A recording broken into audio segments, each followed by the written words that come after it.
Alright, now we would have created our database and added it to the project that we're working with, our WinForms project.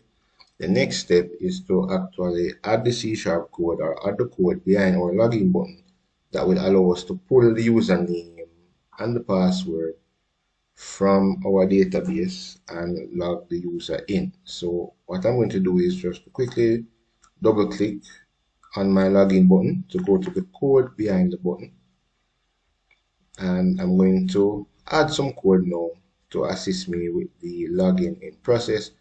I already have some code created behind my login button that will double check to see if the fields, the password field and the username field is left empty. So what I'm going to do is below where I am manually testing to see if the username is equal to admin and the password is equal to ABC123, I'm going to replace that bit of code with code that will pull the username and the password from the database. Now there are two very important classes that I need to utilize in order to connect to the database and execute commands against the database. And those classes are the SQL connection class and the SQL command class. So I'm just going to scroll back up to the top of my code, and I want to include a namespace from the .NET API or the .NET class library, and that is using system dot data dot SQL client. Right, now I'll talk some more about this particular namespace in a little bit from this, but just note that in order for me to use my SQL connection class, which is needed to establish a connection to the database, well, between the database and the application, and also in order to execute commands against the database, I need to draw upon this particular SQL client namespace. All right, so this is needed. All right, so I'm going to now establish my SQL connection class and also my SQL command class. Now within my public partial class form1, which is inheriting from the .NET form class, I'm going to wait, not right there, but within the curly bracket, I'm going to type SQL,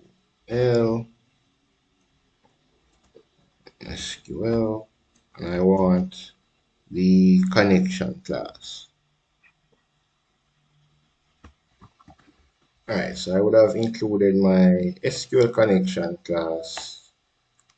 I am giving it an object that I'm calling con, and also for my SQL command class, I'm giving it an object that I'm calling cmd for command. No, I'm not, the system is not able to see these two classes from this particular namespace. So what I'm going to do is I'm going to try and manually install this namespace. So you might have to do this. So pay close attention to this part of it. Right?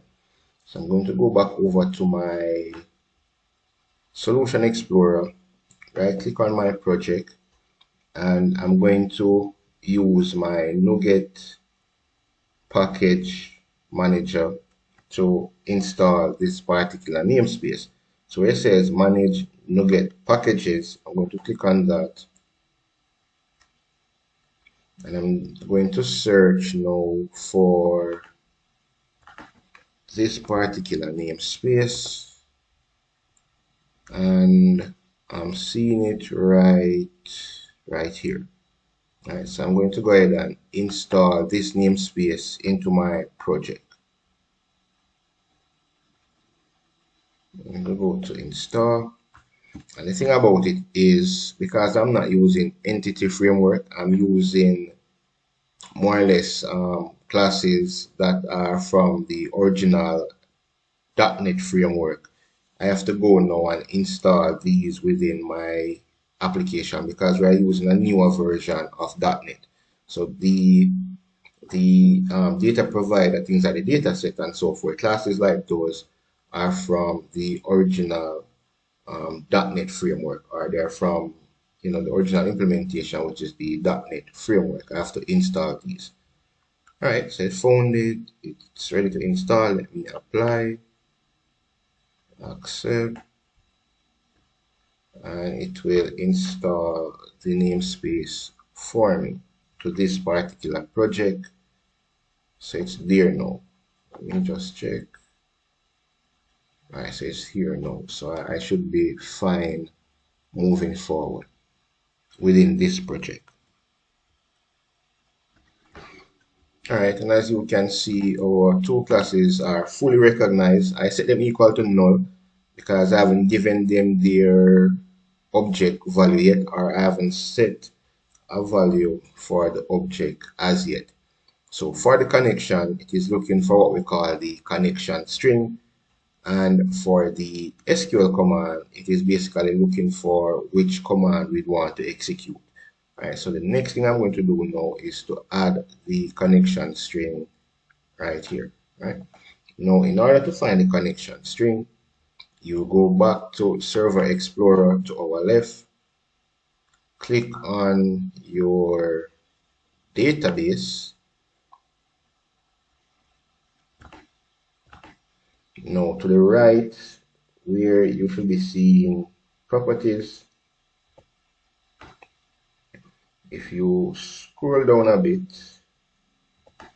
you will see connection string right here, and we want to grab this connection string. So I'm going to do a Control A, Control C to copy that connection string, and I'm going to paste it here. Right, so this is what we're working with. Now I need to make some changes to this in order for it to remove these supposed errors and our red line. Right? Right, so now that you know where to locate your connection string, let's just format our SQL connection so we can properly connect to our database. So what I'm going to do is, and this is just like creating an object in any regular C# program. So again, SQL connection is a class, con is the object name. So we're going to set this equal to new SQL connection, and this part of it now forms our constructor for the SQL connection class. Now within this, I'm going to use my @ to suppress any error that might occur. Open my quotation, and then I'm going to paste my connection string inside here. Right. Just double checking to see if there is any other potential issues that we might have.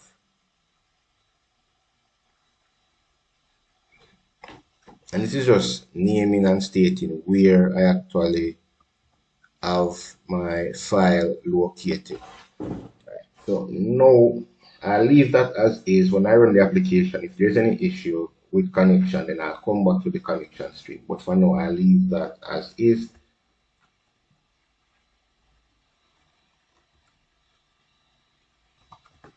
And because I want to use my SQL command in a dynamic way, I'm just going to leave my declaration of it like that, right? So we are okay now. So we can write the actual code to start to test the login process. So as I said, we're going to get rid of this right here because we want the login to be done based on the username and password from the database. Alright, so above the original login condition right here, I'm just going to set up a command. So I'm going to say string, and I'm going to call it login query, or let's just call it login command.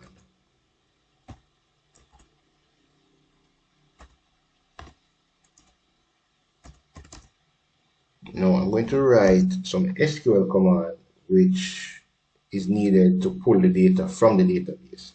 And for this command, I'm typing a select command. So I'm going to say select, and I want to select all, but I'm going to add a count to this. So I'm going to say select count all, and for the all we use the asterisk. I'm going to say from, and I need to state from where, right? And it will be from the login table that we created, well, our user table that we created. I'm going to say from user underscore table. And we want the login to be established based on this username right here. So if the username matches, and also if the password matches, right? So for that, I'm going to just say where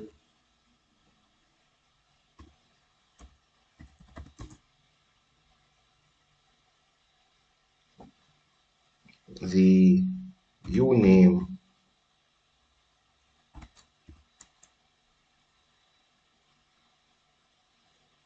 is equal to the username that will be entered, and where the password is equal to the password that will be entered. Alright, so for our query, or for our command, which is a query because we're querying the database, right? We need to write that as a string because we declare it as a string, so we need to write it within quotation. Now I am attempting to use what we call parameterized queries or parameterized statements. In the world of databases and the security aspect of databases, there is something known as an SQL injection, and using parameterized queries or parameterized statements goes a far way in assisting us in preventing SQL injection, right? So this is the query that we are working with right here. Let me just make some additional space.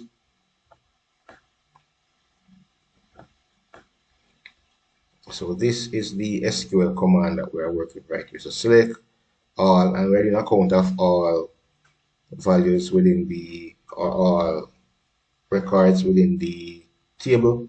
So we want to select all from the user table where the username is equal to whatever parameter for username that will be passed from the form, as well as for the password. Right now we would have done that part of it. Let us set up the parameters for username and password. Alright, so the next thing I want to do is to use my SQL command class, and remember I created the CMD here and attached it to the SQL command class. So CMD will now operate as an object for the SQL command class.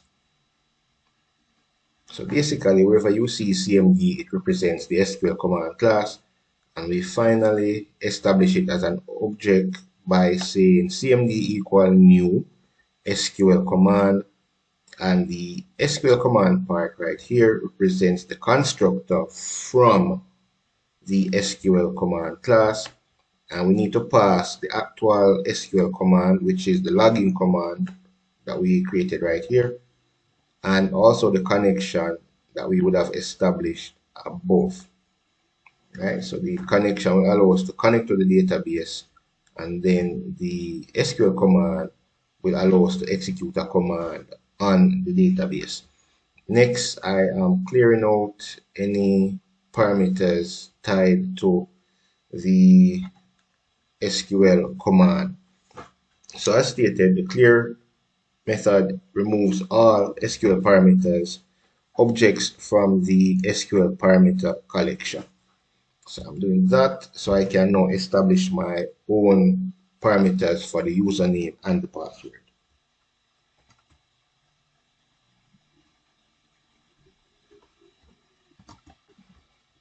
All right, now to set up my own parameter, because we would have cleared out the parameters here, I type cmd.parameters and I want to add with values, and add with values is saying that I'm using this parameter that we established to associate it with something that will be entered, and this something that will be entered from our form. Now for my form, I would have gone ahead and I called my text field, I refer to it by the name of txt uname. For the password, I'm calling it txt password. Right, so that's what I'm going to use now. So I'm going to type txt uname dot text, and what this will do, it will take whatever username I type and associate it with this parameter or this parameterized value, and then associate that with the username from the database, and if they match, then the username will match. I'll have to do the same thing with the password, and if the password match, then we get a match with what is in the database, and I am now able to be logged in. All right, so let's do the same thing for the password. So I'm going to say cmd dot parameters, and I'm going to do a dot add, dot add with value, and within this add with value method, I need to pass the parameter for the password, which if we can just quickly look at it, the parameter for the password is right here, and it's this password with the @ symbol beside next to it. So I'm going to say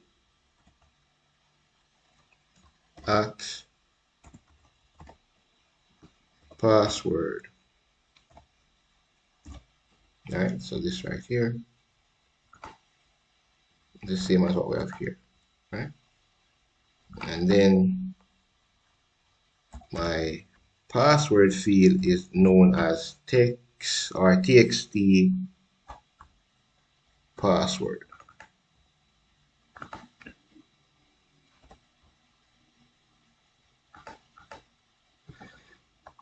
Alright, so that part of it is done. Now I need to go ahead and open the connection to the database. So I'm going to say con.open.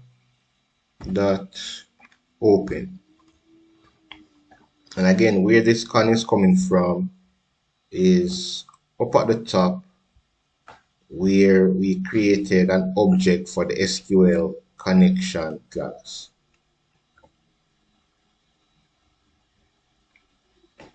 Right, once I would have opened the connection and we query the database.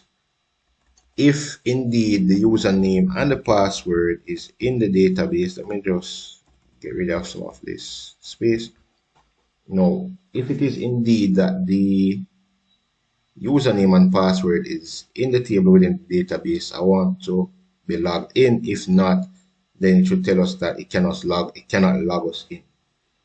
Now we still need an if statement right here, but we don't need this if statement or this if condition because we're no longer manually typing in the username and the password. The username and the password is coming from the database. So I'm going to say cmd dot, and I want to execute my query now. Say cmd dot execute. I want to execute a scalar. So I'm going to say execute.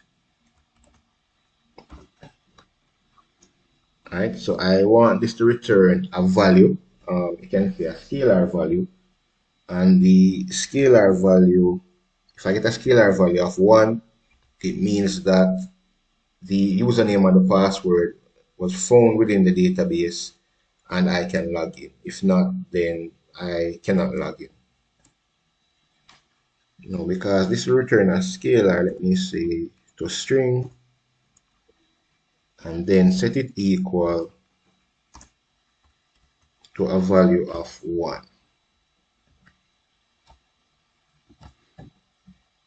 Alright, let me see what my issue is. Returns a string that represents the current object. Alright, let me fix this quickly. Alright, I think I'm moving too fast. So my issue was I left off my parentheses. Alright, so all should be well. The only thing I'm a bit not sure of is whether or not my connection string will hold up. But let's execute this. If there's an error, then I'll just go back and look at the connection string.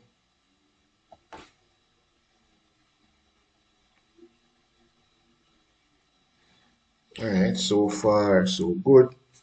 So within our table, I had the username jwill, and I also had, I think, A, B, C, D, 1, 2, 3, 4 as my password. So let's try and log in. Excuse me. So it says an unexpected error occurred. Mapping exists from object type.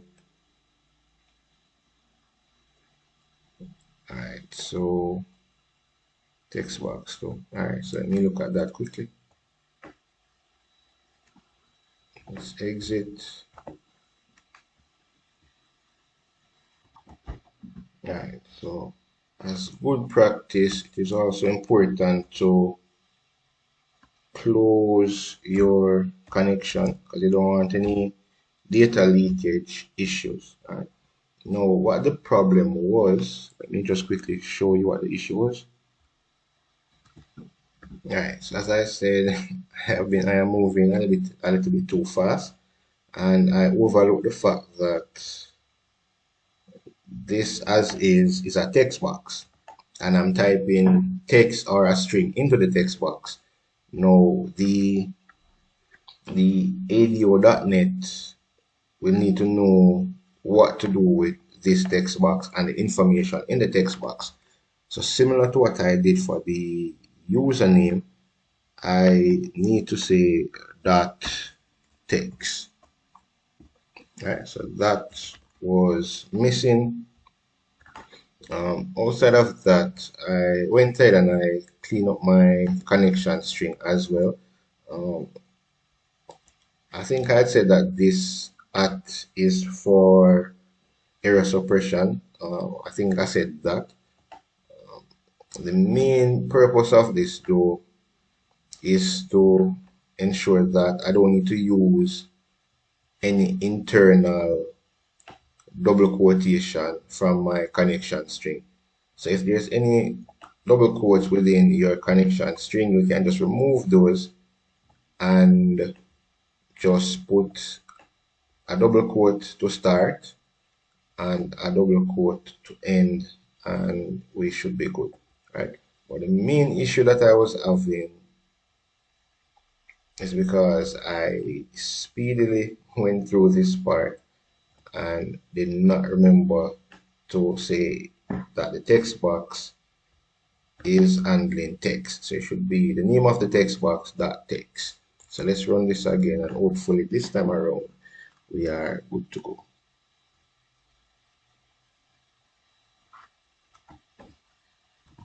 All right, so let's see.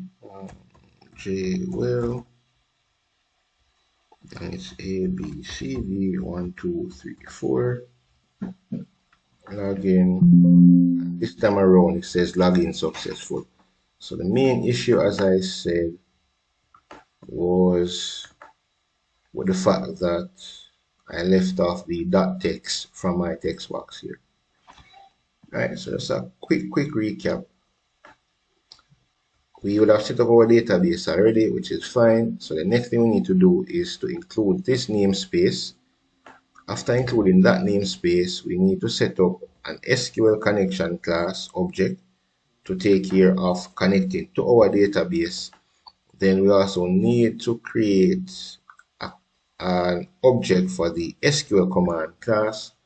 Now, once that is done, we can go ahead and write the SQL command that is requesting the username and the password from the database, which is shown here. All right. Next, we need to finalize the object for the command class by setting the object name equal new SQL command, and then pass the command that we want to execute, which is the login command that we wrote right here. All right. Now, once that is done, we also put the connection object within our SQL command class constructor, clear out any or remove any parameters that might exist. So remove any SQL parameters that might exist. Then we set up our own parameters for the username and the password. And we are seeing these at username and at password. That is how you write your parameterized statements, or you utilize parameterized queries within the C# language. And using parameterized queries allow us to combat the issue of SQL injection. So it's one security measure that we can take to assist with countering SQL injection. Now, once that is done in terms of tying what the user will type in the username and the password fields, we tie those to our parameters here. Once that is done, we open our connection. Now, all of this code right here will allow the application to go to the database and search for the username and the password. If a username and password that we type in the form is within the database table, then we should get a return value of 1. And if this if statement is true, then it will log us in successfully. Otherwise, we will be told that we cannot be logged in, and also we need to close our connection.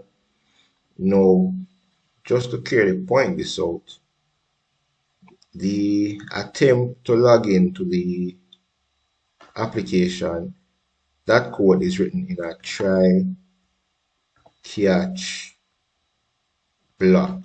Right, so we need that. And that is it for the second part of us connecting our Windows form application to a database.